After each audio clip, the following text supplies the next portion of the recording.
So you need more jobs and word-of-mouth referrals, or hoping the phone will ring just isn't cutting the mustard. So like many business owners, we've talked to you wonder, should I do some Google ads or should I do Facebook or some other social media to get more work?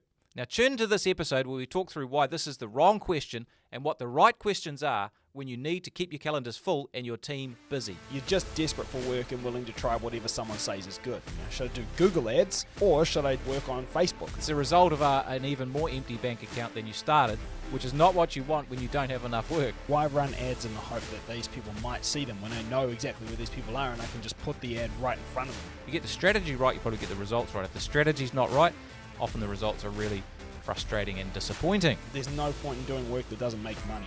It's a poor strategy to stand in the middle of a field trying to hit a duck. It's a good strategy to go where the ducks are going to be. The big question at hand here today, Google versus Facebook, what is better? Alrighty, welcome to the Profitable Tradie Podcast. Tony Fraser-Jones here with my co-host Phil Smith.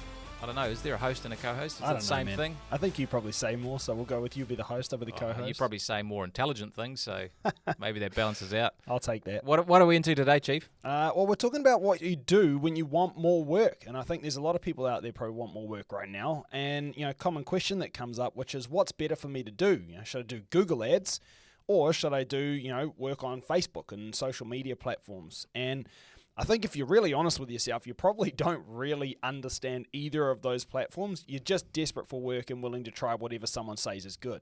Yeah, and being desperate for work is not pleasant.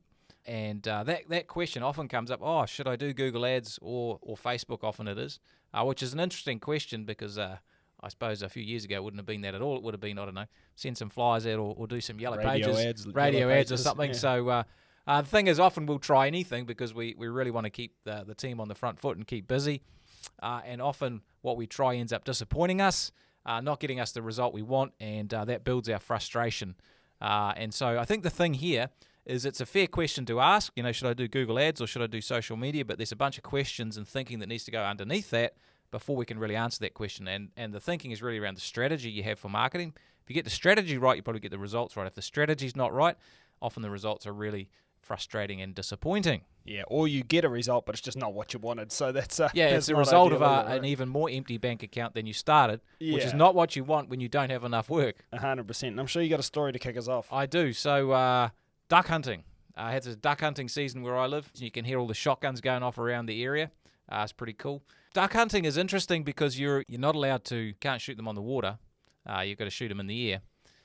And there's probably a couple of approaches you can take to this. You could stand in the middle of a field or a paddock and try and hit a duck as it goes passing by, and you might have some success. Possibly. Maybe. Probably not a high chance. You might get lucky. But the smart duck hunter, he builds what we call a mai here, where I live, but it's a hut, a camouflaged hut, and they're always rickety, broken down bits of wood and some ferns and foliage on top of them, and space for shooting your shotgun out of. And you put that near some water. And so you wait for those ducks to come in because they love to come to the water, the watering hole as it were, and you get them as they're leaving, and you have a much higher hit rate because that's where they're going to go. Yeah, exactly. And so that really translates quite strongly. That's strategy, right? It's a poor strategy to stand in the middle of a field trying to hit a duck. It's a good strategy to go where the ducks are going to be. Well, especially if there's no water anywhere near that field. That's a problem. You're probably having a few problems. I tell you what, duck season gets me every year because I always forget about opening weekend, and then I'll just be lying in bed, and then bang! I think Armageddon's coming. Oh my goodness, what's happening? That's right. It's like 5 o'clock in the morning. It kicks off. Yeah. You sort of get a bit of a shock, and then you remember, duck hunting. Yeah. That's right. Yeah. It brings back the memories of childhood. That's for sure. That's for sure. You were always going out and chasing the ducks, right? Don't need a retrieval dog. Tony's here. Cool. Well, hey, look, if we don't get this right and we can't figure out the true question at hand, we can run into a few issues, right? When you don't have enough work, it is incredibly frustrating, and your team are not busy. You're frustrated when you're trying to find things for them to do. If you're trying to grow, it messes with your head because you're like, well, I don't really want to hire people. Maybe I haven't got the work for them, and so it puts you in quite a defensive mindset. And then when you do try stuff, you get all fired up about trying something and it doesn't work, and you get very frustrated. If you're listening, you've probably felt like that sometimes. You know things need to change. You just don't know what to do. You don't know what's going to work. And you feel very powerless, and it creates a heck of a lot of stress. Yeah. I know for me, it makes me wake up at 3 o'clock in the morning worrying about, what's not happening or the work we don't have. And it really does mess with your head. Yeah. And also, if you can't generate enough work consistently, what you tend to do is you just tend to take what you can get. Often you end up working with people who are, they're the ones leading the charge. They're the ones on the front foot, and you're just taking whatever price you can get. They're setting the agenda, if you know what I mean. And so you tend to take the crumbs, and it can affect your margins and a whole bunch of stuff, a whole lot of knock-on effects from not having your marketing set up well, because it puts you in a weak position is really at the bottom of it. Yeah, 100%. But on the other hand, if we can get our marketing under control and really get this thing moving, then huge upside. It is. I mean, to grow a great business, a great contracting or tradie business where you've got time, money, and freedom, having plenty of leads and jobs and full calendars is absolutely critical to success. I mean, it sounds obvious, but it's not just about having the full calendars. It's about having a process and some systems to actually keep the calendars full. So it's like having a marketing machine that keeps generating work so you can rely on it. You're on the front foot and you can be confident about growing and making decisions about growing your business. I mean, as I said, so often, we don't make those decisions about hiring someone because we're like, well, what happens if we don't have the work? Yeah. It's a tough spot to be in. It is a tough spot to be in. And so when you know that you've got something that works, you keep doing it. So that's cool. And obviously, you grow your business, you can make better profits. You can buy your time back by getting some more support in your business and more people to help you create some freedom. And it also flows through to your margins. If you've got good workflow coming in, good systems for getting work, then you price work properly, what you need to make a profit from it, and you're less concerned about winning every job, which means you tend to price it better and you make more margin, which is absolutely critical because, reasonable margins or decent margins are critical to success as well. Yeah, well, you don't want to live on that knife edge. So should No, we you jump don't. into the big question at hand here today? Google versus Facebook. What is better? Well, I feel very politician-like today. It depends. I'll dodge the question. Yeah. Look, it's a really difficult question to answer because it really depends on what you're trying to achieve. For some people, it might be Google Ads. Some people, it might be social media, Facebook. Some people might be neither. Could be something else. That's really important too. You don't want to make a binary choice. It could be both, none, either, whatever. It depends on the type of work you want, the type of clients you have, the type of business you are. And so really it's about taking a step back and thinking about what's the strategy I have for marketing? What's my kind of, big picture plan, my war plan for actually making this work? So it really does depend. Yeah. So in a sense, you got to ask some different questions. Well, I suppose that's the point. Is that even the right question? Google versus Facebook, and I think it's probably not. Not to start with. Yeah. Rather than what's best, what you should really be asking is, what do you actually want? Because each one actually serves quite a different purpose and targets quite a different type of work. So I suppose the real thing you need to do is first get clear on who your specific audience is. Like, who are you trying to target? What type of work are you actually trying to bring in? Are you going after just anyone who has a wallet?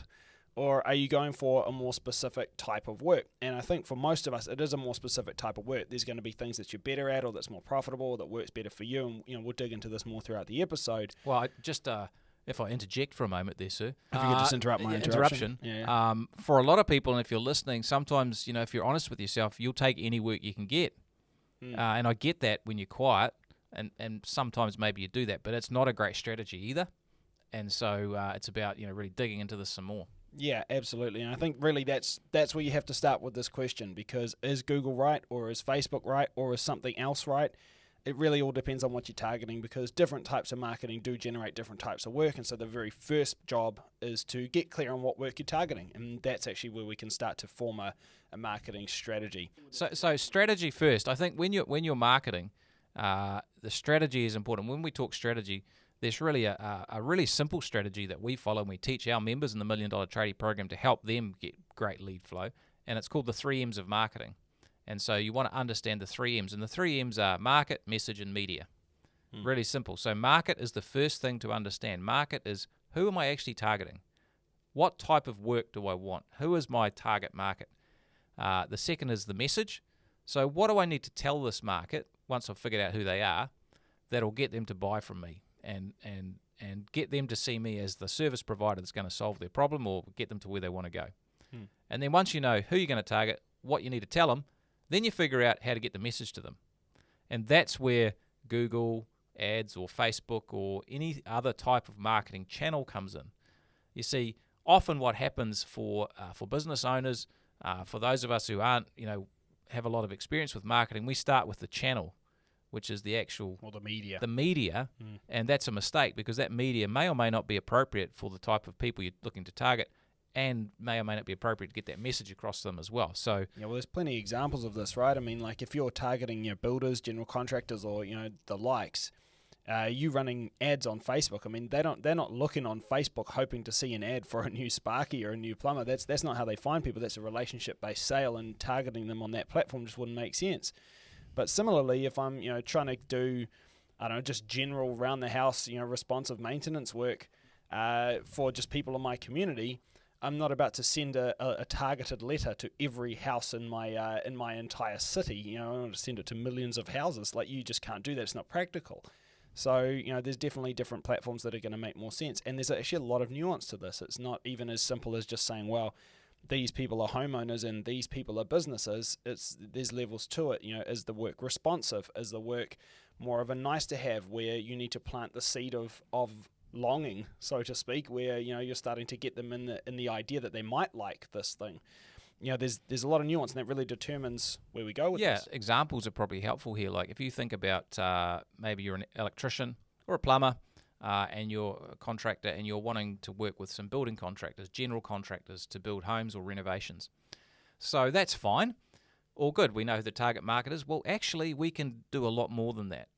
If you think about builders, and let's divide it into commercial and residential. There's a distinction straight away. So you've got your commercial builders, probably bigger projects, different types of projects.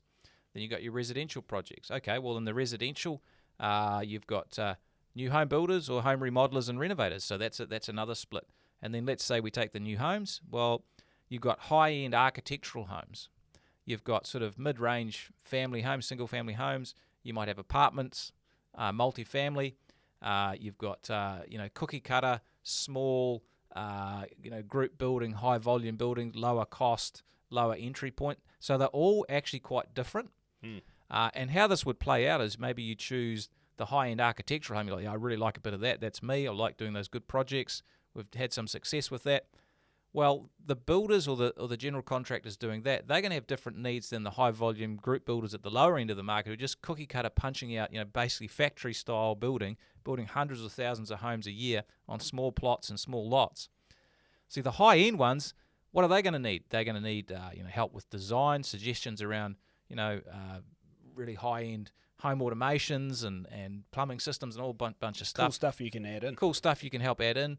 For them, quality is probably a really high priority. Obviously, all the other things, cost and time, are part of it. But for those lower end ones, I mean, speed and cost are going to be much more of a priority than quality. They want it done fast and they want it done cheap. So it's a different need. So the message might be different, and so that's important.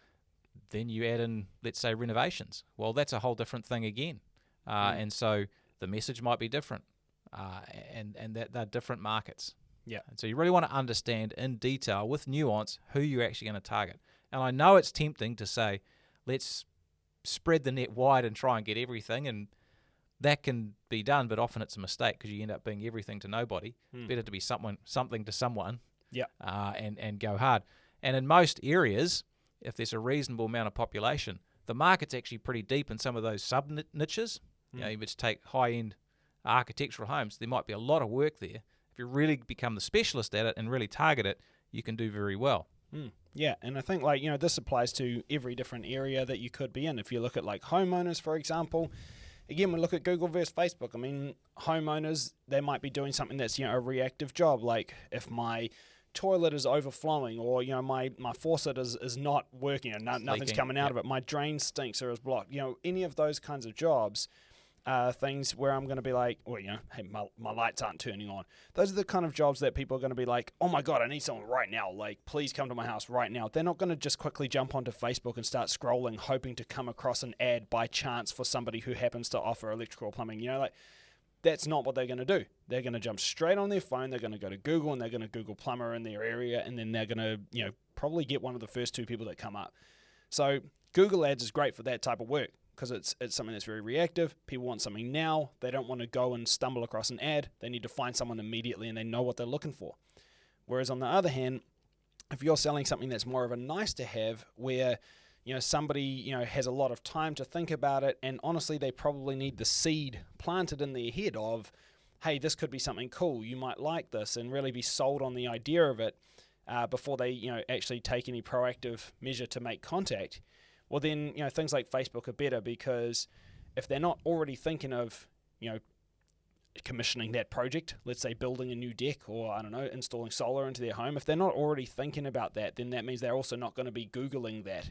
Whereas if they see an ad for it, they might be convinced to to look into it further and inquire. So it really depends on what you're after. Are you after someone who is already very aware of what they want and they're coming looking for you directly, or are you after planting the seed and the idea in somebody's head, and you're getting them on board with potentially wanting your service? Yeah, and I think if you think back to when I was a boy, way back when we had yellow pages. Well, they didn't have yellow pages yet. They had like stone tablets and. Come on, that's really uncommon. You gave a message to your carrier dinosaur, and it came back eventually. My carrier pterodactyl. That's right. Yeah. That was a beast too. Eh? Yeah. Anyway, so back in those days, it's like the phone book is where you would go if you needed something now. Well, that's kind of like Google Ads now.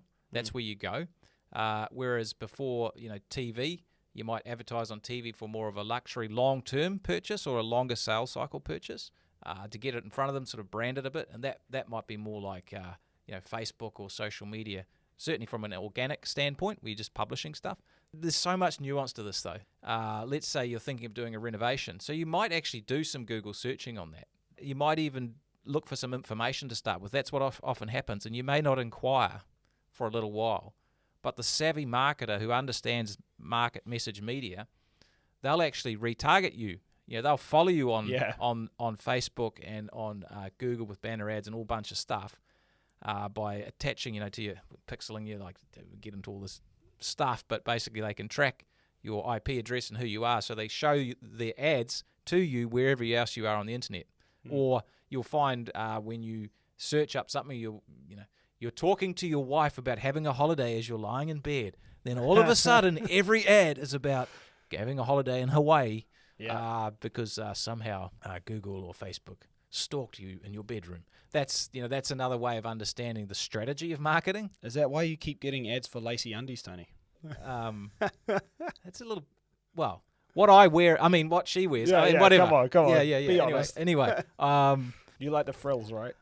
Come on. No frill. What all frills, no spills. Yeah, that's right. It. Anyway, it's we're off track here. I was trying to make a fair point. Yeah, well, I think we got the point.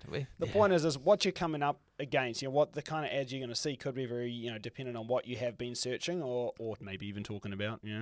But I think strategy, I think, is the key thing. That's it. If you know what you're targeting, then you can turn up in the right place. Just like with the My. It's like I'm going to go where the people are. I can access that water hole. Exactly right. So you want to find the water hole, I guess, is the key thing. Create the water hole, or find the water hole. Go there. That's where the people are. And your marketing is going to be a lot more successful. Yeah, and just, if you're struggling with that, put yourself in the shoes of your client. Like, try to understand, who am I really targeting? How would they go about finding my services? How would they go about, becoming aware that I exist? And I think when you really put yourself in their shoes, it's often not that hard to pick a platform from there, because it's usually pretty obvious. I mean, it's what you would do if you were targeting someone like you. Yeah. And I think there's another really important point of distinction here. And I call it the list versus the non-list. And so, some markets, you're not going to know who the people are. You can't name them. You can't create a list of them. And some you can. So, for instance, if you wanted to work with other business-to-business clients in your area, let's say you wanted to target factories in your area or industrial processing plants, then that's actually relatively simple, with a little bit of legwork and a little bit of brain power to actually figure out who they are.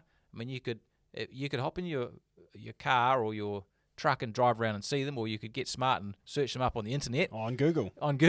Or buy some lists from list brokers or go through LinkedIn. There's different ways you can build these lists. But if you can get a list of the clients that you want to target, physically write them down and identify them and get names, then your market and your marketing is quite different.